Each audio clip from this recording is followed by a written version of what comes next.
Oke, assalamualaikum warahmatullahi wabarakatuh. Jumpa lagi dengan kita di channel Enggal Waskito.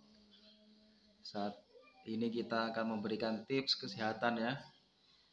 Baik, kali ini topik kita tentang gumoh. Gumoh ya. Kalau pada anak kecil gumoh. Tapi kalau pada orang dewasa kita sebut dengan GERD. GERD. GERD, apa itu GERD? Jadi menurut istilah, GERD adalah gastroesophagus reflux disease. Jadi kembalinya cairan di dalam lambung naik ke esofagus. Jadi naik dia ke atas ya. Jadi apa? Kenapa? Nggak gatuk. Ya, minum sama kakak ya. Oke, barusan iklan guys. Kita lanjut lagi. Nyampe mana tadi? GERD, gastroesophagus reflux disease. Jadi di mana cairan di dalam lambung itu naik ke kerongkongan. Jadi terasa panas di daerah dada, bahkan sampai ke kerongkongan. Jadi menurut patofisiologinya, jadi sebenarnya kita punya klep ya, atau valve di ujung pangkal dari lambung. Nah, karena beberapa penyebab, valve ini akhirnya kurang semi permeabel lagi. Katupnya sudah tidak sempurna untuk menutup dan membukanya, sehingga cairan asam lambung itu naik ke atas, kembali ke atas. Apa sih penyebab dari GERD ini? Apa sih penyebab dari GERD ini? Jadi ada beberapa penyebab. Yang pertama adalah tergesa-gesa makan. Jadi seharusnya makan itu dikunyah. Maksudnya ya dikunyah pun ada aturannya. Dikunyah sebanyak minimal 28 kali ya, atau lebih. 28 kali atau lebih.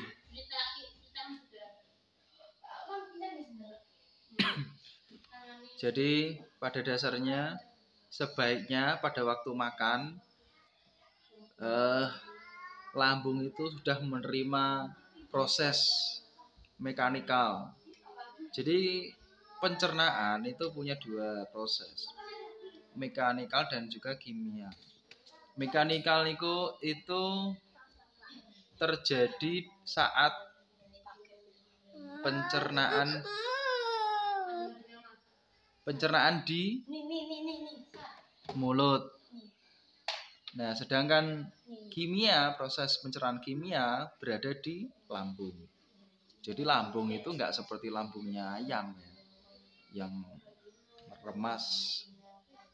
Kalau lambung manusia, dia harusnya sudah melalui proses, setengah proses, dilanjutkan oleh lambung, usus halus, usus besar.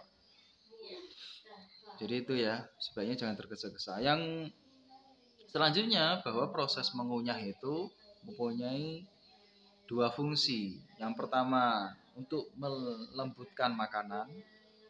Yang kedua adalah untuk mengsekresi dari enzim. Jadi di daerah mulut itu nanti kita akan keluar enzim untuk membantu pencernaan, baik itu karbohidrat, lemak, dan juga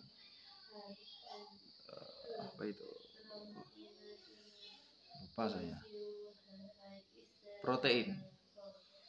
Jadi tugas-tugas mereka adalah tugasnya dari enzim petialin amilase dan juga lipase. Jadi enzim-enzim ini keluar dari daerah mulut. Makanya Anda kalau makan itu ngunyahnya lama, itu rasanya agak ada manis-manisnya gitu. Jadi ada manis-manisnya kalau dikunyah agak lama. Jadi ada peranan dari enzim tadi. Oke, itu tadi penyebab dari GERD yang pertama. Yang kedua adalah terlalu banyak makan. Jadi pada dasarnya tentunya harusnya apabila Anda pertama tadi tidak tergesa-gesa, pasti proses pencernaan itu akan berjalan dengan baik, dan tentunya proses pengiriman sinyal bahwa Anda merasa kenyang atau belum itu dikirimkan setelah Anda mengalami proses pencernaan yang adekuat tadi. Yang pertama, tidak tergesa-gesa tadi. Oke. Yang kedua adalah tidak terlalu kenyang. Jadi apabila Anda makan sudah merasa pas atau tidak kenyang, jadi sudah berhenti. Karena harusnya lambung itu berisi 3 bagian: udara, air, makanan padat. Jadi itu. Yang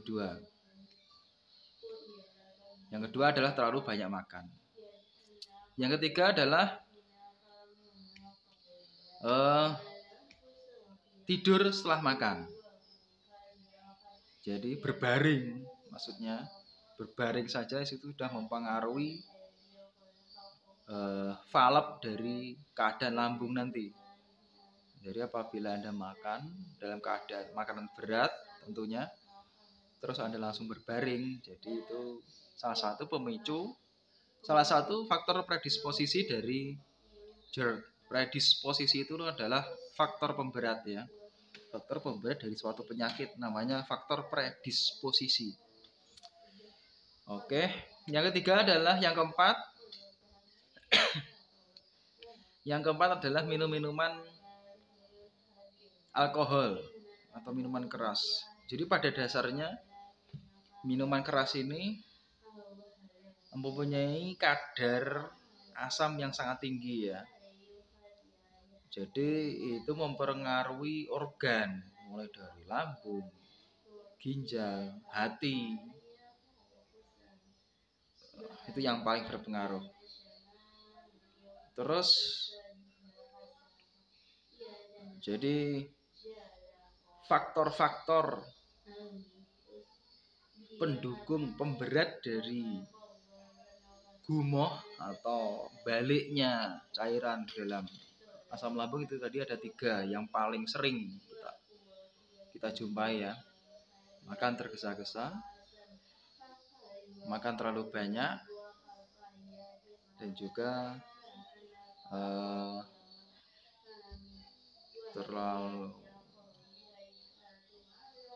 terlalu cepat untuk berbaring setelah makan. Yang keempat adalah minum-minuman alkohol. Jadi itu faktor-faktor pencetus dari pemberatnya penyakit GERD. Ada juga faktor lain. Yang kelima adalah faktor genetik. Jadi karena ini tidak bisa diubah ya, sebaiknya pola hidup, pola makan biasanya anak itu menurun ke orang tua. Jadi misalnya orang tuanya makan sambil berdiri, makan tergesa-gesa, biasanya anaknya juga gitu. Jadi sebaiknya mulai dari awal, mulai dari kecil sudah dilatih tentang 3 tadi. Insya Allah meskipun mempunyai genetik atau mempunyai keturunan bahwa dia bapak ibunya, orang tuanya ada penyakit GERD, kemungkinan tidak separah dari orang tuanya. Oke guys, itu tadi penjelasan dari saya, singkat, padat, dan jelas. Semoga kita tetap sehat dan kita tahu cara penanganan dari suatu penyakit. bagaimana juga kita cara mencegahnya. Oke guys, sampai jumpa. Like, share, komen, dan juga subscribe. Kasih pertanyaan apa saja kepada kita akan jawab. Kalau tidak bisa, kita konsultasikan bersama. Oke guys.